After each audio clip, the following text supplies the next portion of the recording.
প্রিয় ভাইরা, দুনিয়ার জীবনটা চূড়ান্ত নয়।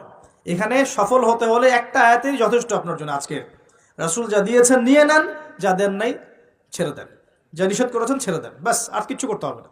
ঘুমানো থেকে শুরু করেছি আপনার জন্য, আমি একটু গুছিয়ে দিব আপনাকে সারাদিন, তারপর শেষ করে দিব ইনশাআল্লাহ। এবার আপনি ডান পাশে কাত হচ্ছেন, হয়ে বলবেন আল্লাহুম্মা বিইসমিকা আমুতু ওয়া আহইয়া।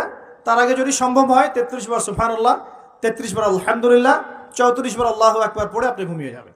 এখন যদি আপনি 6 ঘন্টা বা 8 ঘন্টা ঘুমিয়ে থাকেন, প্রত্যেক সেকেন্ডে আপনি নেকি পাবেন ইনশাআল্লাহ। কেন নেকি পাবেন? কারণ আপনি আপনার আদর্শ মতো ঘুমান নাই, আপনি রাসূলুল্লাহ সাল্লাল্লাহু আলাইহি ওয়াসাল্লামের আদর্শ মতো ঘুমিয়েছেন, মুহাম্মদুর রাসূলুল্লাহর উপর আমল করেছেন। মুহাম্মদুর রাসূলুল্লাহ মানে কি? প্রতিটা কাজ করতে হবে কার তরিকায়, এটা বোঝেন। লা ইলাহা ইল্লাল্লাহ মানে কি? মানে আল্লাহ ছাড়া আর কিছুই চলবে না। সোজা কথা, আল্লাহ ছাড়া আর কিছুই কি চলবে?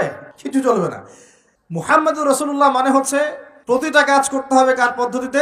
মুহাম্মদ সাল্লাল্লাহু আলাইহি ওয়াসাল্লামের তরিকা। ব্যাস, এই এতটুকু যথেষ্ট। এই কালিমা নিয়ে মৃত্যুবরণ করলে পরে ইনশাআল্লাহ একদিন না একদিন আপনি জান্নাতে যাবেন ইনশাআল্লাহ। যদিও আপনি চুরি করেন, যদিও আপনার জিনা করেন, যদিও আপনি মদ খান, ইনশাআল্লাহ আল্লাহ চাইলে সেই গুনাহ মাফ করে দিবেন ইনশাআল্লাহ।